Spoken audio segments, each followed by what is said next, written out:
Hai semua, selamat bergabung di Add to Watchlist, dimana kita akan selalu membahas tentang film atau series TV shows dan berbagi opini apakah film ini layak buat ditonton atau enggak. Tapi semua itu masih balik lagi sama kalian ya. Episode kali ini gue membahas film komedi American Chinese yang ditulis dan disutradarai sama Lulu Wang. Film yang berjudul The Farewell ini rilis September 2019 lalu. Meskipun film ini emang gak kayak film box office lainnya yang tembus ratusan juta dolar, tapi film ini banyak banget menerima pujian dari para kritikus film dan berhasil dinominasikan dalam penghargaan di Golden Globe Awards kategori film berbahasa asing terbaik. Dan buat kalian yang udah nonton episode gue tentang Booksmart sebelumnya, nah ini dia pemenang yang berhasil meraih piala Golden Globe Awards sebagai aktris terbaik musical dan komedi, yaitu Awkwafina. Kalian pasti nonton Ocean's 8 dan Crazy Rich Asian kan? Nah, Awkwafina namanya terkenal mulai dari film-film tersebut. Lulu Wang memperkenalkan bahwa di awal cerita film ini berdasarkan kebohongan yang sebenarnya, the actual lie. Dia berhasil memanfaatkan pengalaman pribadinya dalam film ini. Keluarga Wang sendiri merupakan imigran Cina yang pindah ke Amerika Serikat pada saat Lulu berumur 6 tahun. Pada tahun 2013, dia mendapat kabar jika neneknya didiagnosa terkena kanker paru-paru stadium 4 dan hanya diperkirakan bertahan hidup untuk 3 bulan.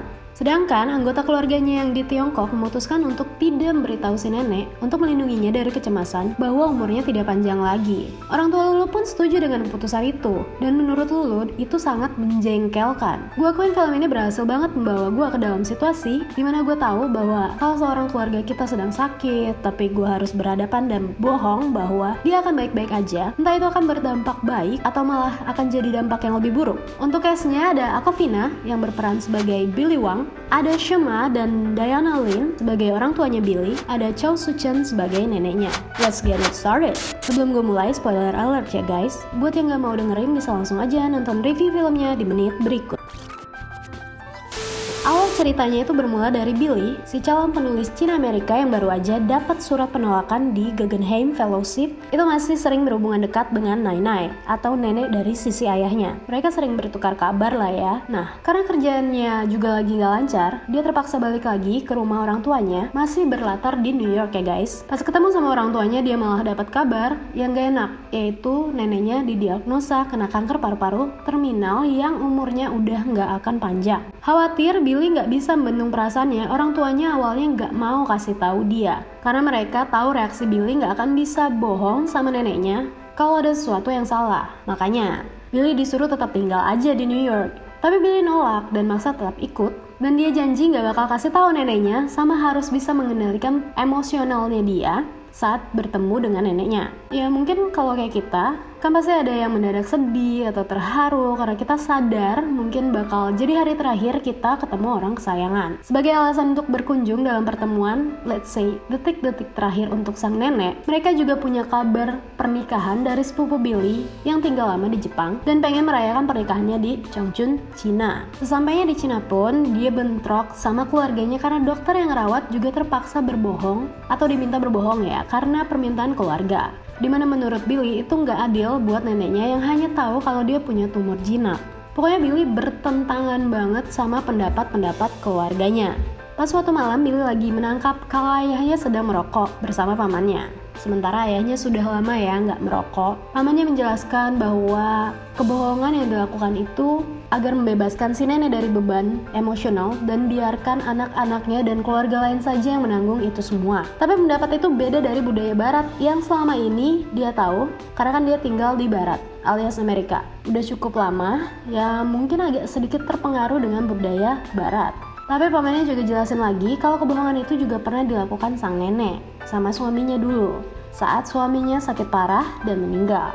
Di malam pernikahan semua juga pada terharu, pamannya Haipin dan Hao Hao menangis. Haipin juga sempat menyampaikan kata-kata terakhir untuk ibunya dalam perjamuan acara tanpa menimbulkan kecurigaan untuk sang Nai. Pada hari itu juga neneknya baru dapat hasil tes dokter yang disadap sama Billy untuk mempertahankan kebohongannya. Dia harus mengubah isi hasil tesnya jadi tumor jinak biar neneknya nggak khawatir. Billy pengen tinggal di Cina untuk bisa nemenin neneknya. Tapi neneknya nolak dan suruh dia lanjutin hidupnya sendiri. Billy cuma ngaku ke neneknya kalau dia ditolak dari Guggenheim Fellowship. Tapi neneknya kasih dia wejangan, life is not about what things one does, but more so about how one goes about doing them. Hidup itu bukan tentang apa yang orang lakukan, tapi tentang bagaimana orang itu melakukannya.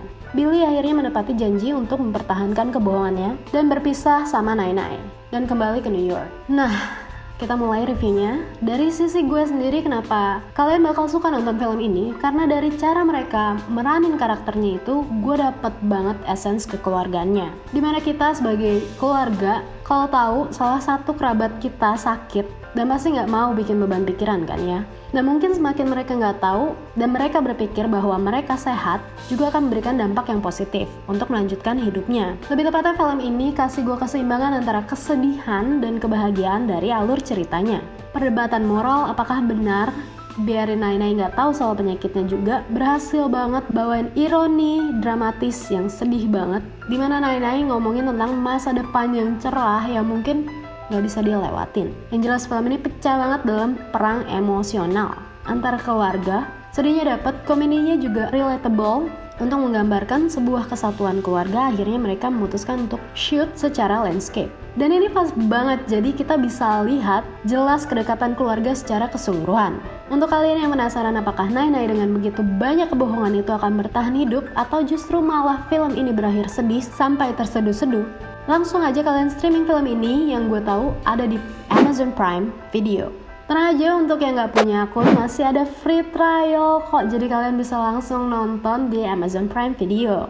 Apakah kalian ngerasain dilema yang gue rasain saat nonton film ini? Dan gue mau spoil sedikit kalau gue sendiri punya relief factor untuk ngelihat akhir cerita dari film ini. Makanya kalian jangan langsung matiin ya setelah filmnya selesai, karena kalau di bioskop kita pasti selalu nungguin after credit sampai ada scene terakhir itu loh. Nah, ini yang harus kalian lihat juga di film ini.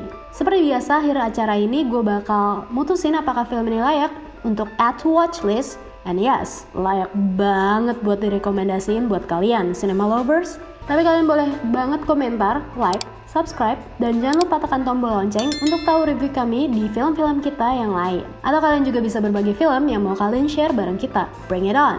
Gue Novi, sampai jumpa di episode selanjutnya at Watchlist, presented by Cinema Hats.